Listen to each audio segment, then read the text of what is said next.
I'm Ernest Granson. I'm senior editor for 80/20 Connect, and with me today I have Mike Toulch, who's a senior environmental analyst with the Shareholders Association for Research and Education. That's based in Vancouver. Mike, thanks for being with us today. Oh, it's my pleasure. So I ran across an interesting press release from Share a couple of months ago. And it points out that there's a serious liability issue that's facing Alberta oil sands mining companies and the shareholders. And that issue revolves around the reclamation of tailings ponds by these companies. So Mike, first of all, maybe you could give us a brief background about the Share organization and then explain the issue that is facing these companies. Absolutely. So SHARE, which is an acronym, it stands for the Shareholders Association for Research and Education, is an organization that works with responsible institutional investors to become active shareholders and active investors. Through our engagement work, we advance investors' long-term interests on key ESG issues, including climate risks and environmental risks. And essentially our mission is to build a sustainable, inclusive, and productive economy. And so that's why we have engaged with banks on aligning their lending policies with climate scenarios, and with the resource sector to push for stronger emissions targets and, in this case, reclamation liabilities. And so the paper that we put out it was in March on tailing ponds reclamations has to do with the risks associated with mine tailings reclamation. And so I'm not sure if we want to have a brief overview on what mine tailings are, if that would be helpful. Let's go into a brief explanation about that. Okay, so basically the extraction of bitumen from oil sands mining results in a stream of waste known as tailings, which is essentially a slurry of water and other chemicals and things like sand, silt, clay, and bitumen. And these tailings are discharged into ponds. These are what are referred to as mine tailings ponds, which are then left to settle, and a portion of the processed water is extracted to be reused in other processes. Now, tailing ponds currently, there are currently over 1.3 trillion liters of tailing ponds associated with oil sands mining in Alberta, which is an unprecedented volume for any mining industry worldwide. And so the challenge that we were identifying in our paper and our work has to do with reclamation liabilities associated with cleaning up those mine tailings. This is because currently 0.1% of land disturbed by oil sands mining has been certified as reclaimed. And there is a great deal of, as I just mentioned, a great deal of mine tailings which are still present in the area and still require a great deal of effort to reclaim at a what some suggest is a very, very significant cost that exceeds both estimates by companies and regulators. Can you give us a comparison about those costs that the mining companies could be liable for? Well, yeah. So the challenge that I think investors, companies, and regulators all face is coming down with a consensus estimate on these reclamation liability costs. And so reports came out a couple of years ago, or I think it was in 2018, from the Alberta Energy Regulator, which suggested that the value of financial liabilities for oil sands mining, most of which related to tailings, could be as high as $130 billion. Whereas calculations from companies regarding their own mining liabilities, when you combine the disclosures of public disclosures from companies, that actually added up to only about 28 billion.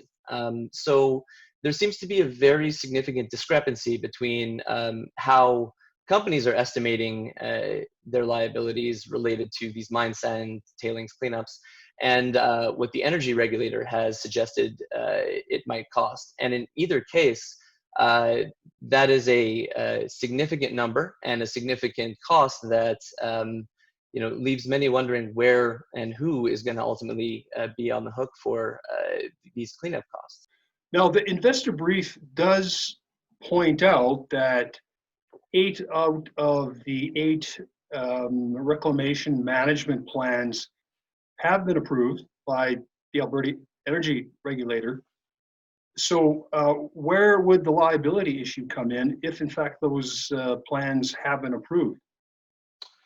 Well, one thing to note about the current regulatory scheme related to these approvals is currently the Alberta Energy Regulator can approve projects in which reclamation plans have been set out using technologies that are unproven or have not yet been ruled conclusively to be effective in cleaning up these tailing ponds. Specifically, in these cases, I'm referring to water capping, which is it's a process where tailings are put into a mined out pit and then covered with fresh water from a nearby river or reservoir. And the idea is that the tailings settle to the bottom of the pit, and over time the lake can then transform into a healthy ecosystem that can support fish, animals, and aquatic plants. So the problem there is that testing on whether or not that is effective has not been conclusive one way or the other. And so some suggest it is sort of almost it might be impossible to ever have these processes actually result in reclaimed land. So that's a huge challenge because without without proper and effective techniques, these approvals really create a lot of uncertainty. And so I think that's one potential source where liabilities might exist. Maybe the money that has been set aside for these reclamation projects has been underestimated. Do you feel that if a oil sands mining company were challenged in court as far as adhering to the tailings ponds requirements, would that hold up in court? I guess what I'm trying to find out is where the shareholders could be on the hook for this. Well, I guess the court issue is, and I hate to have to keep using the word uncertainty, but I think that's what we're facing right now, because the court issue has really been changed drastically in the wake of the Redwater decision from 2019. That was the Supreme Court of Canada decision, which effectively ruled that in the case that an oil and gas company or an energy company is no longer solvent and declares bankruptcy, environmental cleanup and remediation costs will take priority over creditors. And so in that case, reclamation costs in essence are not to be considered as claims under bankruptcy law, but as a duty to the public as part of the company's license to operate. And so that decision, and it has and will continue to have significant impacts on a company's end-of-life obligations. And so if a company, a mining company, for example, becomes financially insolvent, whereas when certain approvals went through, or when if these reclamation costs were improperly factored, even secured creditors have to wait in line behind the cost of these reclamations. And so that's one area where there's a lot of risk, both for shareholders and for lenders, because it's not, they're no longer sort of in line with other, with the public as far as who's on the hook for these costs. These costs take precedence, and that's going to have, I think, a significant impact on, the ultimate, the costs associated in improperly valuing these long-term liabilities. So do you feel that shareholders maybe are not aware of this pretty serious situation? I think there is maybe a lack of awareness, or maybe greater attention to detail needs to be directed towards these liabilities, because it does seem like the oil and gas sector is set to face more scrutiny from regulators regarding their end of life obligations and these liabilities. And investors and creditors are going to need to factor these risks into their decision-making process. And to date, it doesn't seem that corporate disclosure has really been sufficiently detailed to give investors, a good idea of exactly the type and extent of risk that they're facing. So, because one of the most important factors for investors to consider is the nature of the liabilities associated with these reclamations, but also how well companies how well they recognize and manage these liabilities internally. And from what we've seen, disclosure on management and the estimated long-term cost of these reclamations, from a investor's perspective, don't give enough detail for meaningful decision-making on the investor side. What do you think shareholders should be doing in order to inform themselves of this of potential liability? Well, I think that there are two main avenues through which I think investors would be able to obtain better information and push for more certainty regarding who's ultimately going to be on the hook for these liabilities. The first would be in actively engaging with companies in requesting better disclosure on these liabilities. We believe that it's important for investors to know, first and foremost, how are companies factoring these liabilities into their own, long-term liabilities, and liability estimates. Also whether companies are stress testing for the impact that higher reclamation requirements will have on, their financial health. And finally, details around what plans companies have in place to meet obligations regarding these liabilities.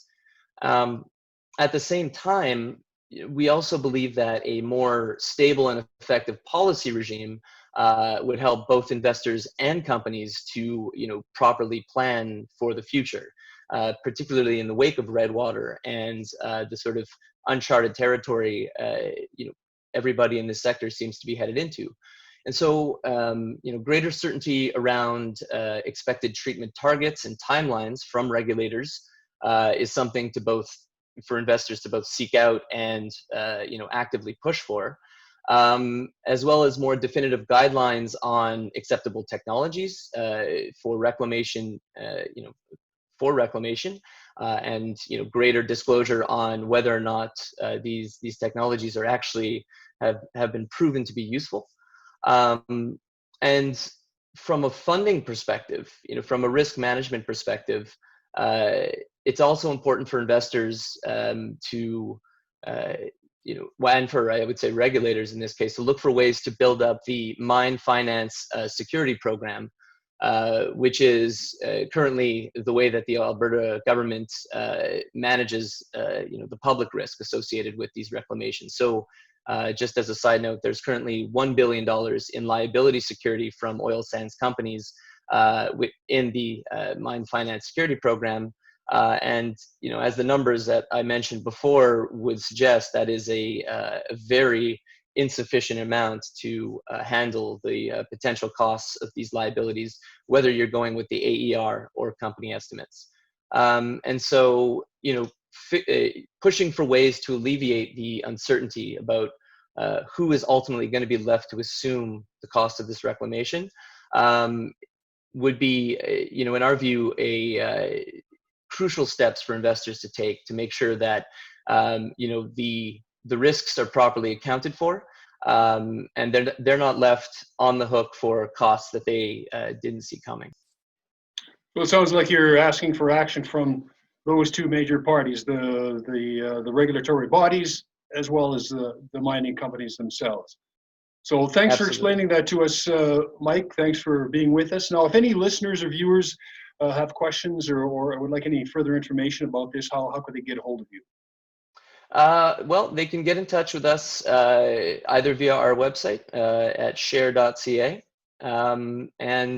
or through email. I'm available at mtoulch@share.ca. Thanks for being with us. And I'm Ernest Granson with 80/20 Connect. So long until next time.